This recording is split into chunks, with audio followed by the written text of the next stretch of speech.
నైరుతి పశ్చిమ మధ్య బంగాళాఖాతంలో తీవ్ర వాయుగుండం తుఫానుగా మారింది. మంథా తుఫాను నేపథ్యంలో కాకినాడ తీరంలో హైలైట్ ప్రకటించారు.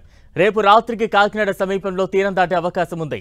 తీరంలో దాటే సమయంలో భారీగా ఈదురుగాలులు వీచే ఛాన్స్ ఉంది. అటు తుఫాను ప్రభావంతో పోర్టులో ఎగుమతులు దిగుమతులను నిలిపివేశారు. కార్గో ఉన్న 15 షిప్లను సముద్రంలో సురక్షిత ప్రాంతాలకు తరలించారు. తాళ్లరేవు, కాకినాడ, ఉప్పాడ, తొండంగి, తుని మండలాలపై తుఫాను ప్రభావం చూపనుంది. తుఫాన్ ఎఫెక్ట్తో కాకినాడలో 5 రోజుల పాటు స్కూళ్లకు సెలవులు ప్రకటించారు. సహాయక చర్యల కోసం 100 మంది గజ ఈతగాళ్లు 70 బోట్లను సిద్ధం చేశారు. ఇక కాకినాడ నుంచి మరింత సమాచారం మా ప్రతినిధి సతీష్ అందిస్తారు. మోంతా తుఫాను కాకినాడ వైపు దూసుకుని వస్తుంది. ప్రస్తుతానికి బంగాళాఖాతంలో ఏర్పడిన అల్పపీడనం తుఫానుగా రూపాంతరం చెంది తీవ్ర తుఫానుగా మారే అవకాశం ఉందని చెప్పి ఇప్పటికే వాతావరణ శాఖ అధికారులు అయితే మాత్రం అంచనాలు వేస్తున్నారు. అయితే కాకినాడ తొండంగి మధ్యలో తీరం దాటే అవకాశం ఉందని చెప్పి ఇప్పటికే అధికారులు అయితే మాత్రం అంచనాలు వేసి దాని ప్రభావాన్ని తగ్గించేందుకైతే మాత్రం అప్రమత్తమైన పరిస్థితి అయితే మాత్రం నెలకొందని కూడా మనం చెప్పుకోవచ్చు. ప్రస్తుతానికి మనం కాకినాడ ఉప్పాడ సముద్ర తీర ప్రాంతంలో ఉన్నాము. సముద్రం అంతా కూడా అల్లకల్లోలంగా మారి తుఫాను ప్రభావం అయితే మాత్రం సముద్రంలో కనిపిస్తుందని మనం చెప్పాలి. అయితే ఈరోజు ఉదయం నుంచి కూడా కాకినాడ పరిసర ప్రాంతం అంతా కూడా వర్షాభావ ప్రభావం అయితే మాత్రం కనిపిస్తుంది. ఎడతెరపు లేకుండా ఈరోజు ఉదయం నుంచి కూడా వర్షం అయితే మాత్రం కురుస్తుంది.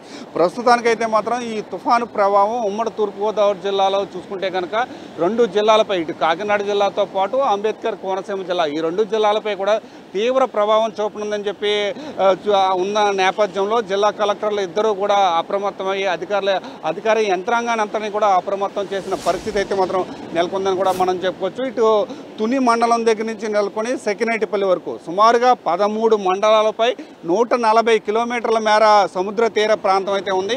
ఈ సముద్ర తీర ప్రాంత ప్రజలందరినీ కూడా ఇప్పటికే అధికారులు అప్రమత్తం చేసిన పరిస్థితి అయితే మాత్రం ఉంది. అంటే ఈ తుఫాను ప్రభావం ఏ స్థాయిలో ఉండబోతుంది, అయితే తీరం కూడా కాకినాడ నుంచి తొండంగి మధ్యలో తీరం దాటే అవకాశం ఉన్న నేపథ్యంలో తీరం దాటే సమయంలో సుమారుగా 100 నుంచి 120 కిలోమీటర్ల వేగంతో ఈదురుగాలు కూడా వీసే అవకాశం ఉన్న పరిస్థితుల్లో అధికారులందరినీ కూడా అప్రమత్తం చేశారు. తీర ప్రాంత ప్రజలందరూ కూడా సురక్షిత ప్రాంతాలకు తరలించేందుకు ఏర్పాట్లు ఇప్పటికే సిద్ధం చేసినట్లు కూడా మనకు తెలుస్తుంది. అయితే దీనికి సంబంధించి ఇప్పటివరకు కనుక మనం చూసుకుంటే కనుక కాకినాడ పోర్టు, సీ పోర్టు కావచ్చు, లేకపోతే డీప్ వాటర్ పోర్టు కావచ్చు, ఈ 2 పోర్టులకు సంబంధించి సుమారుగా అంటే 15 ఓడలను అయితే మాత్రం సురక్షిత ప్రాంతాలకు తరలించారు.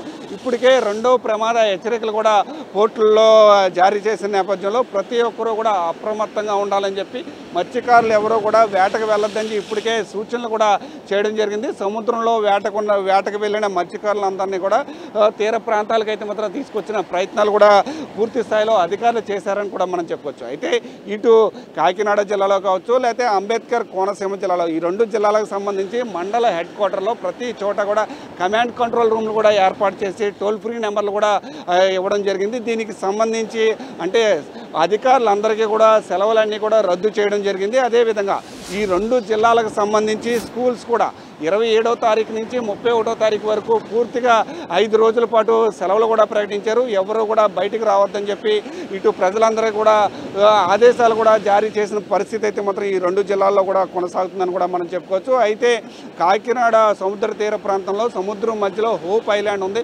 హోప్ ఐలాండ్కి సంబంధించిన 110 మందిని ఇప్పటికే తీర ప్రాంతాలకు కూడా సురక్షిత ప్రాంతాలకు కూడా తరలించినట్లయితే మాత్రం తెలుస్తుంది. దీనికి సంబంధించి అంటే ఈ 2 జిల్లాల ఇన్ఛార్జ్ మినిస్టర్లు ఎవరైతే ఉన్నారో ఆ ఇన్ఛార్జ్ మినిస్టర్ల ప్రత్యేకమైన అధికారులతో రివ్యూ కూడా నిర్వహిస్తున్నారు. అంటే ఎటువంటి అవాంఛనీయ సంఘటనలు జరగకుండా ఈ తుఫాను ప్రభావాన్ని తగ్గించేందుకు ఎటువంటి చర్యలు తీసుకోవాలనే అంశంపై పూర్తి స్థాయిలో రివ్యూలు కూడా నిర్వహిస్తున్నారు. ఇక్కడ కాకినాడ జిల్లా కలెక్టర్ షాన్మోహన్ కానీ, లేకపోతే అంబేద్కర్ కోనసీమ జిల్లా కలెక్టర్ మహేష్ కానీ, వీళ్ళిద్దరూ కూడా అధికార యంత్రాంగాన్ని అంతటి కూడా అప్రమత్తం చేసిన పరిస్థితి. అయితే ఈ తుఫాను తీరం దాటిన తర్వాత ఎటువంటి పరిస్థితులు ఉండబోతున్నాయి, దానికి సంబంధించి అంటే ఆ ప్రభావాన్ని తట్టుకునేందుకు ఇప్పటికే ఈ 2 జిల్లాలకు సంబంధించి ఎన్డీఆర్ఎఫ్, ఎస్డీఆర్ఎఫ్ బృందాలు కూడా స్టాండ్ బై కూడా ఉంచినట్లు కూడా తెలుస్తుంది. అదేవిధంగా అంటే తీరం దాటిన తర్వాత విద్యుత్ అంతరాయం కలగకుండా ఇప్పటికే సుమారుగా 10,000 స్తంభాలను అయితే మాత్రం సిద్ధం చేశారు. ఎక్కడికక్కడే అంటే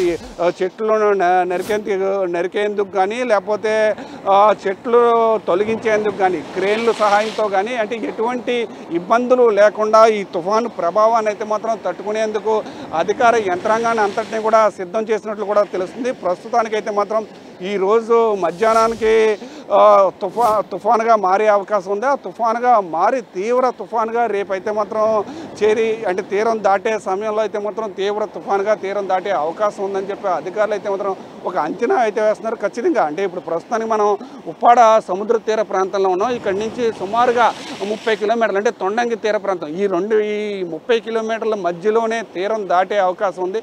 తీరం దాటే సమయానికి ఎటువంటి ప్రభావం ఉన్నప్పటికీ కూడా ప్రభావాన్ని తగ్గించేందుకు అన్ని రకాల ఏర్పాట్లు అధికార యంత్రాంగం అయితే మాత్రం సిద్ధం చేసిందని చెప్పుకోవచ్చు. ఎటువంటి అవాంఛనీయ సంఘటనలు జరగకుండా ఇటు రాష్ట్ర ప్రభుత్వంతో పాటు అంటే కలెక్టర్లు కూడా సమన్వయంతో అధికారులందరూ కూడా పూర్తి స్థాయిలో తుఫాన్పై పనిచేస్తున్నారు అన్నారు అని ఒక అంచనాకైతే వస్తున్నారు. రేపు అర్ధరాత్రి సమయంలో తీరం దాటే అవకాశం ఉందని చెప్పి కూడా అధికారులు అంచనా కూడా వేస్తున్నారని కూడా మనం చెప్పవచ్చు. ఇది ఉప్పాడ సముద్ర తీర ప్రాంతంలో సముద్ర పరిస్థితి అని కూడా మనం చెప్పవచ్చు. ఇది ఇక్కడ పరిస్థితి. కెమెరా పర్సన్ చైతన్యతో సతీష్, 10 టీవీ, ఉప్పాడ సముద్ర తీర ప్రాంతం.